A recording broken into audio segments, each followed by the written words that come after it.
A very good morning to all the students. हम पढ़ रहे थे ग्रीन रेवोल्यूशन इन इंडिया। कल हमने देखा था कि अ, किस तरह से ग्रीन रेवोल्यूशन का मतलब क्या है, किस तरह से ये इंडिया में इंट्रोड्यूस किया गया, और उसके साथ साथ हमने ये भी देखा था कि लेटेस्ट अपडेट्स जो हैं वो इस वक्त क्या आ रहे हैं कृषि को लेकर। बहुत ही गुड न्यूज़ आई है कि कृषि में 3.4% का जो वृद्धि दर देखी जा रही है। जो अभी लेटेस्ट तिमाही के डेटाज रिलीज़ किए गए हैं एनओसो के द्वारा, उसमें जीडीपी की ग्रोथ रेट नेगेटिव होने के बावजूद कृषि ही एक ऐसा सेक्टर है, एग्रीकल्चर ही ऐसा सेक्टर है जिसमें हम देख रहे हैं कि जो वृद्धि दर है वो अच्छी मॉनसून की वजह से बहुत अच्छा परफॉर्म करने जा रही है। तो ग्रीन रिवोल्यूशन से रिलेटेड कुछ टॉप बातें हमने कल देखी थी कि father of green revolution, Indian जो ग्रीन रिवोल्यूशन के फादर हैं वो डॉक्टर एम.एस. स्वामीनाथन। ये जीके के क्वेश्चंस हैं और ये रॉकफेलर फाउंडेशन ने स्पॉन्सर किया था प्रोजेक्ट्स मैक्सिको में सबसे पहले। फिर हमने देखा था कि basic elements of green revolution क्या क्या है, जिसे हम आईएडीपी के नाम से जानते हैं। अच्छी सीड्स, अच्छी fertiliser, pesticides, double cropping technology, package for the farmers, ये सब इंक्लूडेड था ग्रीन रेवोल्यूशन में, जिसकी वजह से हमें बहुत कुछ इम्प्रूवमेंट देखने को मिला। एक सवाल ये भी उठता है कि what was the need for introducing green revolution. तो ये चीज़ जो है वो भी है कि हमें, एक तो हमने देखा कि इंडिया की पॉपुलेशन जो थी वो अलार्मिंग रेट से बढ़ रही थी और उसकी वजह से बहुत दिक्कतें आ रही थी कि खाने को अन्न भी नहीं था, जो कंडीशन चल रही थी उसकी वजह से। तो इसलिए भी एक सबसे पहले तो अन्न ही ज़रूरी है इंसान के लिए, तो हमें ये इंट्रोड्यूस करना पड़ा। फिर शॉर्टेज ऑफ फूड ग्रेन्स, 1943 में एक अकाल पड़ा था बंगाल में, जो कि आज भी दुनिया याद करती है उसको। इतिहास में दर्ज है कि वो सबसे, उसने बहुत सारे लोगों की जानें गई थी। It was just because of shortage of food grains. जब अंग्रेज थे हमारे देश में तो हम उसी चीज़ से डरे हुए थे कि अगर ऐसा फिर दोबारा हुआ तो हमें बहुत ज़रूरत थी कि अन्न के उत्पादन में वृद्धि करना हमारी मजबूरी भी था। फिर न्यूट्रिशनल नीड्स ऑफ पीपल कि जब अंग्रेज इस देश में राज्य करते थे तो उन्होंने इस तरफ बिल्कुल भी ध्यान नहीं दिया। जो पीपल वर इंडियंस जो थे, the nutritional needs of Indians were worse before the Green Revolution in India, with grain supply in the British colonial period being dependent on British trade and high trade prices. The poor population of India could not afford the food. तो ऐसे में बहुत ज़रूरी था। The second most populous country in the world was unable to fulfill the hunger, और ये हमने सबसे ज़्यादा इंडिया में देखा कि इतनी पॉपुलेशन इंक्रीज़, पॉपुलेशन एक्सप्लोजन का टाइम था और उस वक्त लोगों के पास खाने के लिए पैसा नहीं था, क्योंकि अन्न महंगा भी बहुत था और कम था, अवेलेबल नहीं था। तो एक pressing need for green revolution was necessary था कि हम कुछ ऐसा करें कि ग्रीन रिवल कम से कम देश में अन्न का उत्पादन सही हो।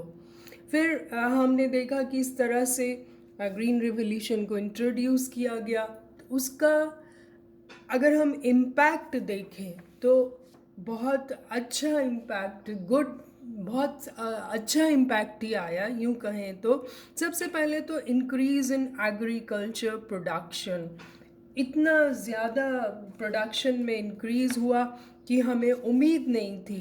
हरित क्रांति से गेहूँ, बाजरा, चावल, मक्का, ज्वार की उत्पत्ति में आशातीत वृद्धि हुई। इसमें ग्रहों की दृष्टि से देखें तो भारत लगभग आत्मनिर्भर हो गया और चावल अन्य फसलों की विकास की दिशा में भी परिवर्तन आया, लेकिन सबसे ज़्यादा वीट प्रोडक्शन में आया। आप इस बात से अंदाज़ा लगा सकते हैं कि 1950-51 में yield per hectare of wheat was 850 kgs, जो कि चेंज होकर 3075 kg हो गई पर हेक्टेयर इन 13-14। तो आप अंदाज़ा लगा सकते हैं कि 50-51 से 13-14 में जो 850 किलो ही उपज हम लेते थे पर हेक्टेयर से, वो अब 3075 kg की हम उपज ले रहे हैं। तो ये बहुत बड़ा अचीवमेंट्स था। नेक्स्ट था इंक्रीज इन एम्प्लॉयमेंट और अपॉर्चुनिटीज़। बहुत ज़्यादा अपॉर्चुनिटीज़ जो कि बिल्कुल एग्रीकल्चर सेक्टर को यूँ समझ लिया गया था कि यहाँ कुछ भी नहीं हो सकता, more pressure of population on land है। वो ऐसे समय पर एम्प्लॉयमेंट अपॉर्चुनिटीज़ बहुत बढ़ गई ग्रीन रेवोल्यूशन से, और मल्टीपल क्रॉपिंग होने लगी, जॉब अपॉर्चुनिटीज़ रूरल एरियाज़ में, हायर्ड वर्कर्स की डिमांड बढ़ गई, रिक्वायर्ड, क्योंकि उनको बहुत सारे डबल क्रॉपिंग होने लगी तो ज़्यादा मज़दूरों की ज़रूरत पड़ती थी। और इससे अल्टीमेटली क्या हुआ कि प्रॉस्पेरिटी ऑफ इंडियन फार्मर्स बढ़ गई। किसान हरित क्रांति से रोजगार भी आया, आय के साधन का विस्तार हुआ, जिसके कारण ग्रामीण दरिद्रता में कमी आने लग गई। और reduction in import of food grains, of course import जो था फूड ग्रेन्स का वो घट गया। किसी वक्त हमारे यहाँ गेहूँ भी बाहर से आया करता था, उस चीज़ में कमी आ गई और उससे हमारा फॉरेन एक्सचेंज बचने लग गया। तो ग्रीन रेवोल्यूशन का अचीवमेंट तो बहुत ज़्यादा रहा। और किसान जो कि सिर्फ सेल्फ सफिशिएंट हुआ करते थे, हम अक्सर पढ़ते हैं कि विलेजेस वर सेल्फ सफिशिएंट, वो उतना ही उगाते थे जितना कि उनके घर की डिमांड थी। लेकिन अब प्रॉफिट के लिए काम करने लग गया किसान, और इससे डेफिनेटली उसकी प्रॉस्पेरिटी काफ़ी बढ़ गई। और फूड सिक्योरिटी आई, इतना अनअवेलेबल रहने लग गया कि अब हमें 1943 के जैसे फेमिन की कभी भी रिपीटिशन नहीं हो सकता। अगर ऐसी कंडीशन आए भी तो अब देश में इतना अन्न मौजूद है कि कोई भी भूखा नहीं मर सकता। देन नेक्स्ट जो था कि फर्टिलाइज़र्स की बहुत डिमांड हुई, तो उसकी क्षेत्र में भी बहुत प्रगति हुई। बहुत सारी फर्म्स आगे आईं जो कि फर्टिलाइज़र्स का उत्पादन करती थी, खाद का उत्पादन। नो डाउट अभी भी हम मोस्ट ऑफ द डिमांड जो है हमारी बाहर से ही पूरी होती है। फर्टिलाइज़र्स के केस में हम लोग बहुत ज़्यादा इंपोर्ट करते हैं और उस पे बहुत सारी सब्सिडी भी सरकार को देनी पड़ती है, क्योंकि मैंने आपको कल बताया था कि ये यील्ड जो थी, जो भी बीज थे, इनके साथ फर्टिलाइज़र्स की बहुत ज़्यादा ज़रूरत पड़ती है, तो किसान को फर्टिलाइज़र्स खरीदने ही पड़ते हैं। एक बहुत इम्पॉर्टेंट इम्पैक्ट क्या हुआ, strengthening the forward and backward linkages. Forward linkage हम किसको कहते हैं? कि हम वी आर एग्रीकल्चर प्रोवाइडेड या supplied various inputs to industries. बहुत सारी इंडस्ट्रीज़ ऐसी होती हैं जो कि बेस्ड है एग्रीकल्चर प्रोडक्ट्स पर, तो वो तभी चलेंगी जब एग्रीकल्चर उनको रॉ मटेरियल प्रोवाइड करेगा। फॉर एग्ज़ाम्पल कॉटन ही देखिए, कॉटन जाती है एग्रीकल्चर प्रोडक्शन से, फिर वो फैक्ट्रीज़ में पहुंचती है, तो ये एक तरह से रॉ मटेरियल प्रोवाइड करता है इंडस्ट्रीज़ को। और बैकवर्ड लिंकेज का क्या मतलब होता है? The backward linkage of agriculture to industry in the form of agriculture using finish products of industry. जब किसान के पास पैसा ही नहीं था तो वो क्या सामान खरीदेगा, लेकिन ग्रीन रिवॉल्यूशन के बाद जब प्रॉस्पेरिटी आ गई, बहुत प्रेस्पेरल हो गया, तब introduction of modern technology to agriculture has raised a huge demand for agriculture inputs. अब ट्रैक्टर्स चाहिए, बहुत सी मशीनरी चाहिए, मोटर्स चाहिए, ये सब डिमांड एक तो बहुत ज़्यादा हो गई। Now produce and supplied by the industries. Development of agro based industries ने strengthen both forward and backward linkage. लोगों के एटीट्यूड में चेंज आ गया, क्योंकि अब वो कैपिटलिस्टिक एग्रीकल्चर हो गया था, तो उसके लिए वो डिपेंड रहने लग गए इंडस्ट्री पे। इससे दोनों का कोऑर्डिनेशन बढ़ा, डिमांड बढ़ने से इंडस्ट्री भी स्ट्रांग हुई, और वो क्योंकि उसको रॉ मटेरियल प्रोवाइड हो रहा था, तो दोनों ही देखें तो फॉरवर्ड एंड बैकवर्ड लिंकेजेस दोनों ही स्ट्रांग हुए। इस पर बहुत सारे क्वेश्चंस कई बार पूछे जाते हैं, आप इसे अच्छे से कर लें। Now the agriculture was converted into an industrial system by the adoption of modern methods. एक इंडस्ट्री में कन्वर्ट हो गया एग्रीकल्चर, और एटीट्यूड्स फार्मर्स का चेंज हो गया, उन्हें विश्वास हो गया कि वो भी कुछ अच्छा कर सकते हैं, इनका कॉन्फिडेंस लेवल बहुत इंक्रीज हो गया। Agriculture operations have enhanced its status from subsistence activity to commercial farming due to adoption of new technology. The evidence of quantitative changes in attitudes can be observed from the short and long-term investment decisions. किसान भी बड़े बड़े decisions लेने लगा, ये देखकर कि उसमें बहुत प्रॉफिट हो रहा है एग्रीकल्चर में। लोगों ने एग्रीकल्चर लैंड्स खरीदी और उस पर न्यू टेक्निक से प्रोडक्शन करना शुरू किया। तो कुल मिला के देश को ग्रीन रेवोल्यूशन का बहुत ज़्यादा फ़ायदा हुआ। किसानों को तो हुआ ही, इंडस्ट्री भी स्ट्रांग हुई, इंडस्ट्री स्ट्रांग हुई, एग्रीकल्चर स्ट्रांग हुआ, कंज्यूमर डिमांड, इन्वेस्टमेंट डिमांड, जिससे कि इकॉनमी को बहुत ज़्यादा सपोर्ट मिला। लेकिन जैसा कि आप जानते हैं, हर चीज़ की प्लस और माइनस पॉइंट्स होते हैं। कुछ लिमिटेशंस भी रहीं, कुछ वीकनेसेस भी रहीं ग्रीन रेवोल्यूशन की। हरित क्रांति से देश में कृषि फसलों के उत्पादन में तो वृद्धि हुई, परंतु कुछ देश के क्षेत्र ऐसे थे जिसमें कोई प्रभाव नज़र नहीं आया, और कई ऋणात्मक प्रभाव भी देखने को मिले। हरित क्रांति में केवल गेहूं, चावल, ज्वार, बाजरा, मक्का को ही सम्मिलित किया गया था, जबकि कपास, चाय, कॉफ़ी, जूट जैसी जिन्सों पर ध्यान नहीं दिया गया। ये एक टोटली मार्केट ओरिएंटेड प्रोग्राम था। कैपिटलिस्टिक फार्मिंग हो गई, जो फार्मिंग सेल्फ सफिशिएंसी के लिए हुआ करती थी और उसकी बहुत ज़्यादा डिमांड नहीं थी। अब पैसा चाहिए, पूंजी चाहिए थी, लैंड्स के रेट्स बढ़ गए, फिर बहुत सारी मशीनरी चाहिए थी। तो ये सब चीज़ों से जो फार्मिंग थी वो कैपिटलिस्टिक हो गई, पूंजीवादी हो एटीट्यूड हो गया फार्मर्स का भी। और inadequacy of agriculture support system, no doubt कि हम बहुत कुछ करना चाहते थे, लेकिन उतना सपोर्ट सिस्टम गवर्नमेंट की तरफ से प्रोवाइड नहीं किया गया, यानी कि जैसे कि agriculture credit, infrastructure.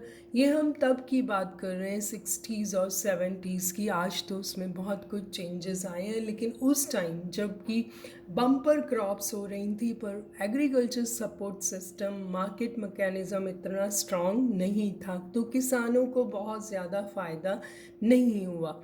डिवोइड of entrepreneurship, बहुत जो यंग या एनर्जेटिक या अवेयर पॉपुलेशन थी, लोग थे, वो आगे नहीं आए, उन्होंने कोई रुचि नहीं दिखाई। जो किसान ऑलरेडी गांव में रहते थे वही इस पर काम करते रहे।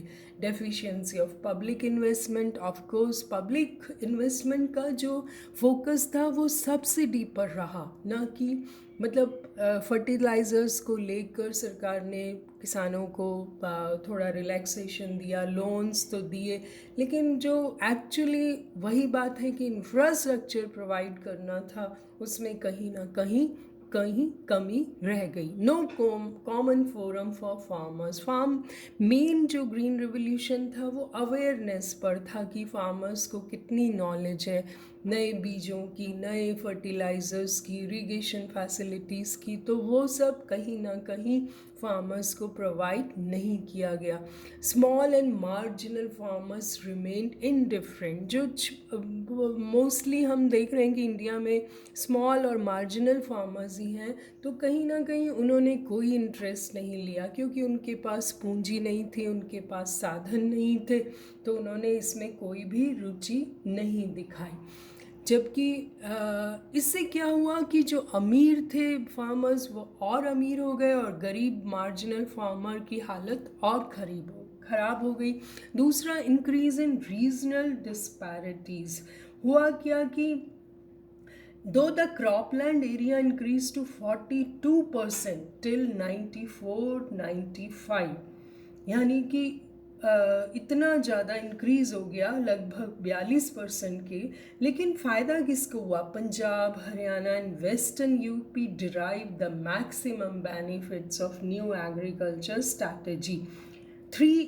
Their combined share in respect of total food grain production has increased from 29.5% during 70-71 to 37% during 88-89।